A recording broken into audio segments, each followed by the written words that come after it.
शाहनवाज साहब, आप 2020 में टिकट लेना चाह रहे थे आरजेडी से, आपको दिया भी गया, फिर आपका टिकट काट दिया गया, बड़े भाई को दिया गया, आप एमआईएम में आते हैं, चुनाव जीत जाते हैं।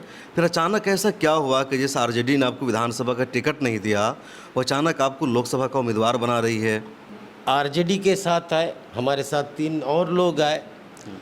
लेकिन खुशी की बात यह है, जहाँ तमाम देश, पूरा देश एक तरफ बीजेपी के करतूत से, उनके कारनामे से एक पूरे समाज में, खास करके आमजनों के नज़र में एक भय का माहौल है। सोशल मीडिया पर एक तस्वीर वायरल हो रही है आपकी, जिसमें देखा जा रहा है कि आप किसी मंदिर में गए हैं।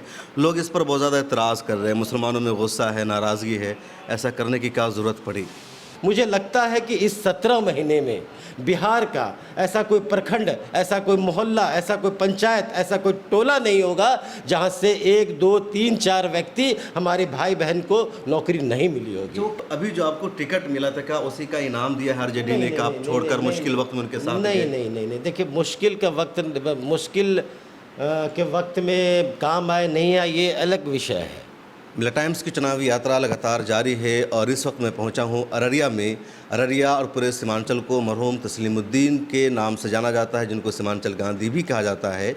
और इस मर्तबा अररिया लोकसभा सीट पर आरजेडी ने मरहूम तस्लीमुद्दीन के छोटे बेटे शहनवाज आलम को उम्मीदवार बनाया है। वो चुनावी मैदान में उतर चुके हैं। उनके घर के बाहर भी लगातार भीड़ आप देख सकते हैं कैमरे पर। और इस वक्त मौजूद है शहनवाज आलम, जो लोकसभा उम्मीदवार हैं। शहनवाज साहब, मिला टाइम्स में खुश आमदीद। सबसे पहले तो यही बताइए कि बड़े भाई की जगह आपने कैसे ली? लोग यही उम्मीद कर रहे थे कि सरफराज आलम लोकसभा का चुनाव लड़ेंगे। सबसे पहले तो आपका तमाम पूरी टीम का बहुत बहुत शुक्रिया है। बड़े भाई की जगह कोई ले नहीं सकता है। बड़े भाई का ओहदा बड़ा होता है, छोटे का ओहदा छोटा होता है, चाहे सामाजिक तौर पे हो, चाहे रिश्ता के तौर पे हो। और जहाँ तक मेरे प्रत्याशी होने के सवाल है, मैं अभी फ़िलहाल जोकीहाट को रिप्रेजेंट कर रहा हूँ, यहाँ का प्रतिनिधित्व कर रहा हूँ, यहाँ का विधायक हूँ। तो कहीं का भी जो प्रत्याशी घोषित किया जाता है, चाहे किसी भी पार्टी का हो, महागठबंधन के उम्मीदवार हों, चाहे इंडिया के गठबंधन का उम्मीदवार हो, सभी को ज्ञात होगा, सभी को मालूम होगा, कोई भी प्रत्याशी होना ये कोई अपना किसी विशेष व्यक्ति का डिसीज़न नहीं होता है। कि अगर कोई पार्टी किसी को प्रत्याशी बनाने का निर्णय लेता है, डिसीज़न लेता है, तो ये मैं समझता हूँ पंचायत लेवल से ऑब्ज़र्व होता है, पंचायत लेवल से जाके प्रखंड लेवल जाता है, प्रखंड लेवल से जिला स्तर जाता है, जिला स्तर से जो स्टेट में या केंद्र में जो इनका राज्य स्तर होता है, शीर्ष नेतृत्व होती है। और ये एक क्या कहते हैं, कंप्लीट जो है कलेक्टिव डिसीज़न होता है। और मैं समझता हूँ ये पार्टी का कलेक्टिव डिसीज़न रहा होगा। और पार्टी की बात को मानना, जिस पार्टी को मैं बिलोंग करता हूँ, जिसके फंडामेंटल राइट्स को लेकर के, जिनके नीतियों को लेकर के मैं लोगों के पास जाता हूँ, तो निश्चित तौर पर यह हमारा दायित्व और जिम्मेदारी भी बनता है कि पार्टी का जो फरमान हो उसको आप पूरा करें।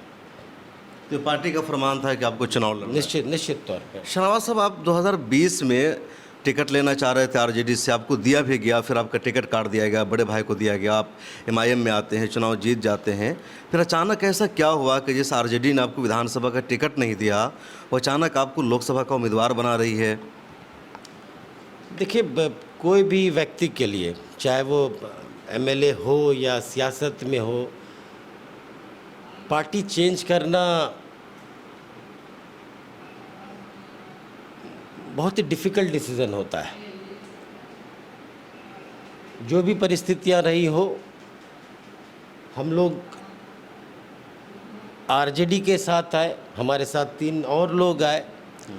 लेकिन खुशी की बात यह है, जहाँ तमाम देश, पूरा देश एक तरफ बीजेपी के करतूत से, उनके कारनामे से एक पूरे समाज में, खास करके आमजनों के नज़र में एक भय का माहौल है।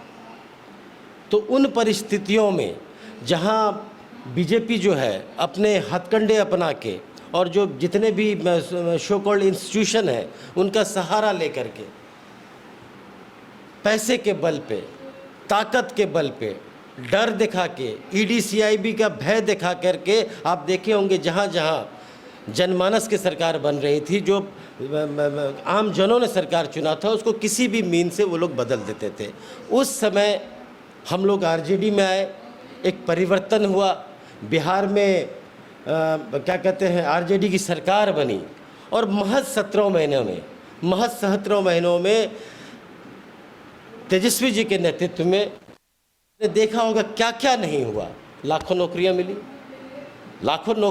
लाखों रोजगार मिले।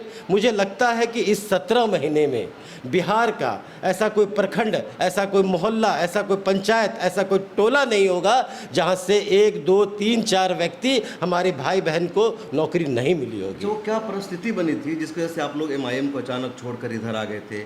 3 को लेकर के भी आप चले गए थे। वही कहा, जहाँ बीजेपी जो है एक एक करके, आपके महाराष्ट्र का बात कर लीजिए और कहीं का बात कर लीजिए, ये लोग जो सेकुलर गवर्नमेंट लोगों ने चुना था उसको अपने हथकंडे से तोड़ रहे थे, मरोड़ रहे थे।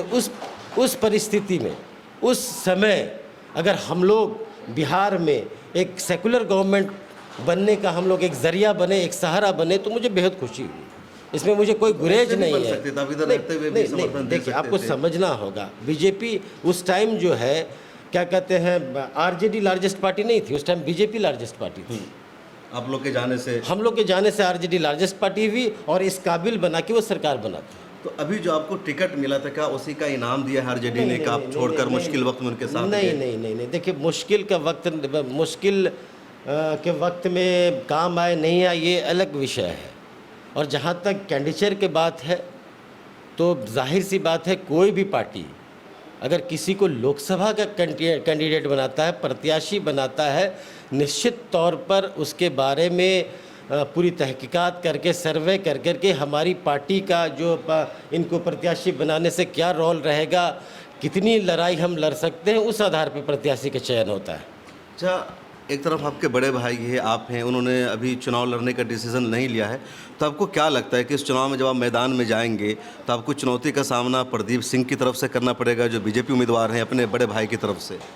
देखिए, जब से हम सियासत में आए हैं और हमारी अब्बा मरहूम के गुज़रने के बाद उन्हीं की दुआओं से आज तक यहाँ पहुँचा हूँ और उन्हीं के कुर्बानियों का नतीजा है, उन्हीं के कर्मों का नतीजा है। अगर कोई लोग पहचानते हैं, अगर लोग कोई क्या कहते हैं सियासत में नाम लेते हैं, एक बार 2 बार MP MLA बनना बहुत बड़ी बात नहीं है, लेकिन लोग आपको पॉलिटिकली रिकॉग्नाइज़ कर रहे हैं आपके क्षेत्र में जहां आपके पूर्वज काम किए हैं, तो जाहिर सी बात है सब उन्हीं का देन है। और जहां तक चुनौतियों का बात है, जिस दिन से मैंने सियासत चालू किया है मुझे चुनौतियाँ ही मिली है और चुनौतियों को स्वीकार करके उनसे लड़ करके पॉजिटिव वे में हम आगे बढ़े हैं। आगे जो भी चुनौती आएगी हम लोग उसका सामना करेंगे।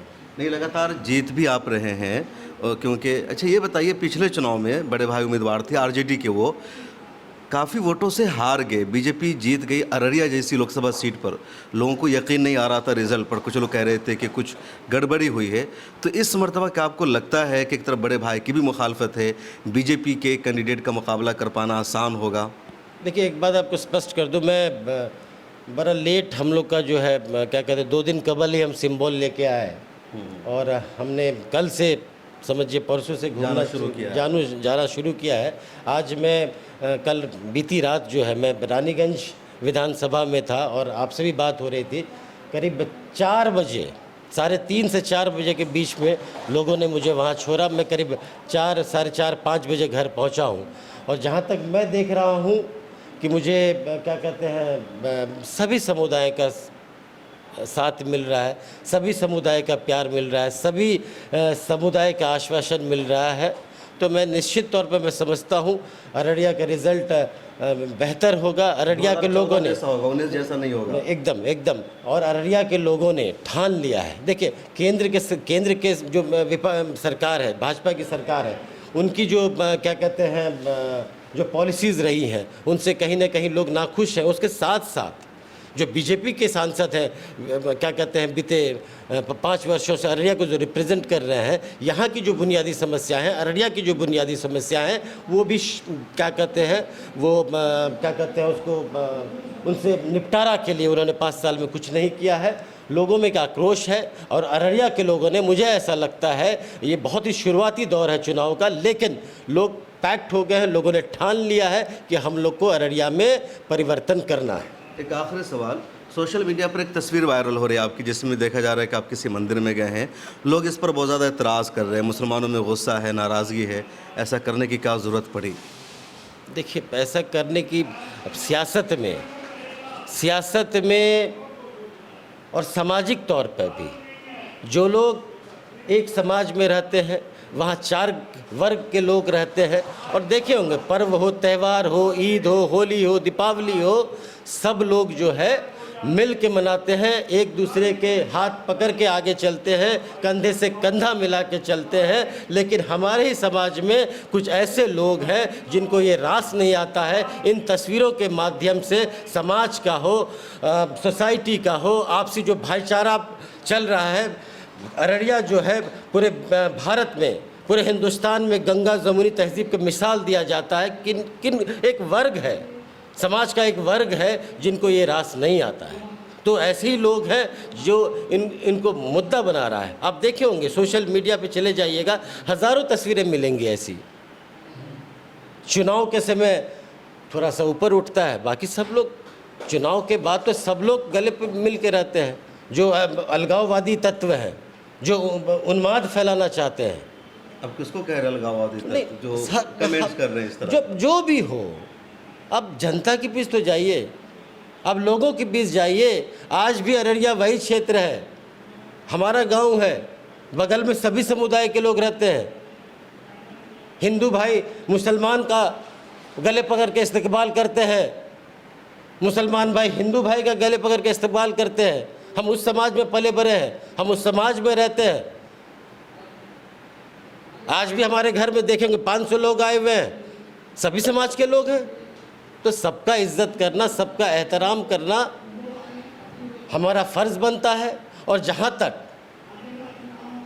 हम किस मज़हब को बिलोंग करते हैं, उसका एक अपना हमारा रिस्पॉन्सिबिलिटी है, उसको निभाने या पूरा करने में मैं किसी तरह कोई कमी महसूस नहीं करता हूँ। एक और सवाल, खबर आ रही है कि मजलिस इत्तेहादुल मुस्लिमीन भी यहाँ से उम्मीदवार उतारेगी, और आपको याद है कि उसके टिकट पर आपको भी बड़ी जीत मिली थी, तो क्या आपको लगता है कि बड़ा नुकसान हो सकता है उसके आने से यहाँ? देखिए, सबसे पहला बात है, कोई भी सियासी पार्टी है, उनको एतबार है, उनको राइट है अपना क्या कहते हैं उम्मीदवार प्रत्याशी कहीं से भी देने का। लेकिन मैं जहाँ तक समझता हूँ, और मेरे से हमको लगता है कि अररिया लोकसभा घूमे कि नहीं घूमे, चाहे पूर्णिया हो, कटिहार हो, किशनगंज हो, लोग ये बखूबी जानते हैं कि हमको किसको वोट करना है। अगर आज कोई बोल दे कि मेरे समझाने से, मेरे मनाने से, मेरे कहने से, मेरे प्रलोभन से कोई व्यक्ति इधर से उधर वोट दे देगा और कोई व्यक्ति उधर से इधर वोट देगा, तो मैं समझता हूँ कि उनकी नादानी है।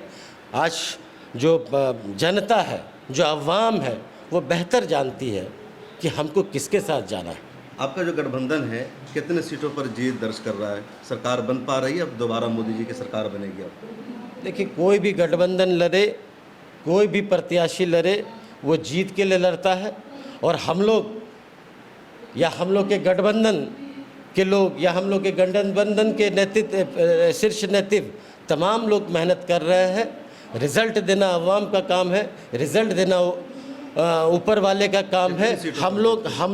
हम लोग मैं संख्या की बात नहीं करूँगा, मैं अपनी मेहनत की बात करूँगा। हम लोग अवाम के बीच जा रहे हैं, हमारे नेता लोग अवाम के बीच जा रहे हैं। जनता जो भी फैसला लेगी, जनता अच्छा फैसला लेती है, वो हम लोग को कबूल होगा।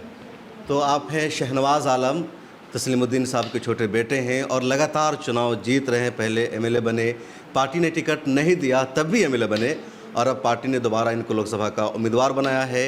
यहाँ जल्द ही नॉमिनेशन की तारीख आएगी, शायद 5वें चरण में चुनाव है यहाँ। अब देखना यह है कि जनता का फैसला क्या होता है। शहनवाज आलम यही कह रहे हैं कि जनता का हम पर भरोसा है, जनता हमारा स्वागत कर रही है और जीत हमारी होगी। हम लगातार पब्लिक के बीच जा रहे हैं। आपको कैसी लगी हमारी बातचीत कमेंट सेक्शन में ज़रूर लिखेगा। अगर आप अररिया से हैं तो ये भी बताइएगा अररिया में क्या चल रहा है। मुलाकात होगी और इसी तरह अररिया से हम चुनावी चर्चा आपके बीच लेकर आते रहेंगे। मिलत टाइम्स को आपकी ज़रूरत है, हमारी आप माली मदद करें।